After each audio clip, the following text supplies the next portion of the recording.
ஒரு மனசாட்சியோட மனிதநேயத்தோட இந்த காணொலியை பாருங்கள். நான் உங்களுக்கு என்னென்னு சொல்கிறேன். இது நிற்கிறது ஒரு சிவன் ஆலயம். நல்லா வர்ணம் பூசி இருக்கிறதுனால ஆலயம் நல்லா இருக்கிற மாதிரி நினைப்போம், ஆனால் கிடையாது.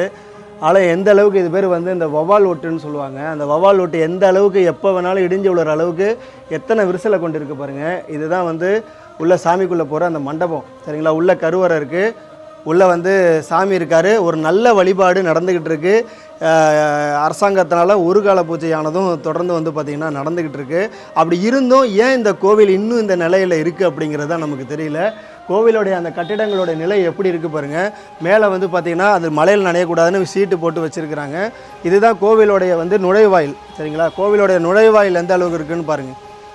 அந்த முன் மண்டபத்திலேருந்து இந்த மற்ற சன்னதிகள் எல்லாமே வந்து பார்த்திங்கன்னா சிதிலமடைந்த நிலையில் இன்றைக்கி இந்த கோவில் இருக்குது. இந்த கோவில் ஒன்று காட்டுக்குள்ளே இல்லைங்க, நம்ம தஞ்சாவூர் மாவட்டம் கும்பகோணத்துலேருந்து கஞ்சனூர் போகிற வழியில் தான் வந்து பார்த்திங்கன்னா இந்த கோவில் இருக்குது.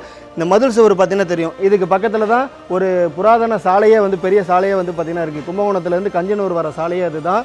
அந்த சாலை ஓரத்தில் தான் இந்த காசி விஸ்வநாதர் ஆலயம் அமைஞ்சிருக்குங்க. இந்த சாலை ஓரத்தில் இந்த கட்டடம் எப்படி இருக்குது பாருங்கள். இந்த கட்டடத்தை அப்படியே ஒட்டி தான் வந்து பார்த்திங்கன்னா இதுக்குள்ளே ஒரு ஆரம்ப சுகாதார பள்ளி வந்து பார்த்திங்கன்னா செயல்பட்டுருக்கு. ஒரு 60க்கும் மேற்பட்ட குழந்தைகள் படிச்சுக்கிட்டு இருக்கிறாங்க. இந்த காலத்துலேயும் ரொம்ப பழமையான ஒரு ஆரம்ப சுகாதார பள்ளின்னு அப்படின்னு சொல்லி சொன்னாங்க. ஆனாலும் இந்த காலத்துலேயும் இந்த பள்ளிக்கு வேறு ஒரு கட்டிடம் கொடுக்காமல் இருக்கிறது ஒரு வருத்தம் அளிக்குதுங்க. இந்த கோவில் எந்த அளவுக்கு இடிஞ்சிருக்கு, இந்த மண்டபம் எப்படி இருக்குது பாருங்கள். இதே நிலையில் கொஞ்சம் வந்து பார்த்திங்கன்னா சரி பண்ணி அதே அந்த மதில் சுவரில் அந்த ஆரம்ப சுகாதார பள்ளியானது இருக்குது. முடிஞ்ச அளவுக்கு பகிருங்க. இதுக்கு ஏதாவது ஒரு நடவடிக்கை எடுத்தாங்க அப்படின்னா நல்லா இருக்குங்கிற ஒரு நல்ல எண்ணத்தோடு அந்த காணொலியை பதிவிடுறேன். நன்றி.